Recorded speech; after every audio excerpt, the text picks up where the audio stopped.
नमस्कार, मैं अंजना और आप देख रहे हैं कर्म कसौटी न्यूज। आइए बढ़ते हैं आज की बड़ी खबर की ओर। गाजा पर इजरायली हमले जारी, 40 मरे। बाइडेन ने युद्ध विराम के लिए दिए संदेश। गाजा में इजरायली सेना के ताजा हमलों में 40 लोग मारे गए हैं। इनमें से ज्यादातर लोग गाजा के मध्य में स्थित नुसीरत शरणार्थी क्षेत्र में मारे गए हैं। इन्हें मिलाकर इजरायल में हमलों में गाजा में अभी तक करीब 44,300 फिलिस्तीनी मारे जा चुके हैं, जबकि वेस्ट बैंक में एरियल कस्बे के नजदीक इजरायली लोगों को ले जा रही बस पर एक फिलिस्तीनी द्वारा फायरिंग करने से 8 यात्री घायल हुए हैं। घायलों में से 3 की हालत चिंताजनक है। इस बीच अमेरिका के राष्ट्रपति जो बाइडेन ने कहा है कि अब गाजा में युद्ध विराम की जरूरत है। उन्होंने इजरायल और हमास से गतिविधियों में कमी लाने और टकराव टालने का अनुरोध किया है।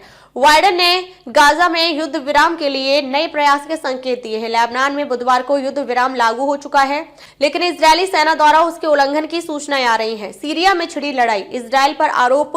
सीरिया के दूसरे बड़े शहर अलेप्पो में विद्रोहियों और सरकारी सेना में लड़ाई छिड़ गई है। यह लड़ाई शहर में 2 कार बम विस्फोटों के बाद शुरू हुई। लड़ाई में कई रॉकेट अलेप्पो विश्वविद्यालय परिसर में गिरे हैं, जिनसे 2 छात्रों समेत 4 लोग मारे गए हैं। शहर की सीमा से सटे कई उपनगरीय इलाके और गांव विद्रोहियों के कब्जे में हैं और वहां पर हमेशा टकराव की आशंका बनी रहती है। ईरान ने ताजा संघर्ष के लिए अमेरिका और इजरायल को जिम्मेदार बताया है। कहा है कि इन्हीं के समर्थन से विद्रोही फिर से लड़ाई के लिए तैयार हुए हैं। इजरायल के युद्ध विराम उल्लंघन को रोके विश्व लेबनान में बुधवार को युद्ध विराम लागू हो चुका है, लेकिन इजरायली सेना द्वारा उसके उल्लंघन की सूचनाएं आ रही हैं। इन युद्ध विराम उल्लंघनों में कई लोग घायल हुए हैं। लेबनान के प्रधानमंत्री नजीब मिकाती ने अमेरिका, फ्रांस समेत विश्व के देशों से इजरायल पर दबाव डालने का अनुरोध किया है, जिससे वह युद्ध विराम का उल्लंघन ना करे। इजरायल के युद्ध विराम उल्लंघन को रोके विश्व। लेबनान में बुधवार को युद्ध विराम लागू हो चुका है, लेकिन इजरायली सेना द्वारा उसके उल्लंघन की सूचनाएं आ रही हैं।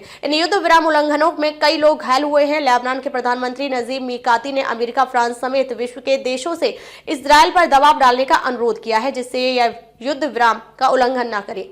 अब तक के लिए बस इतना ही। फिर मिलते हैं एक ऐसे ही बड़ी खबर के साथ। तब तक के लिए नमस्कार और देखते रहिए कर्म कसौटी न्यूज।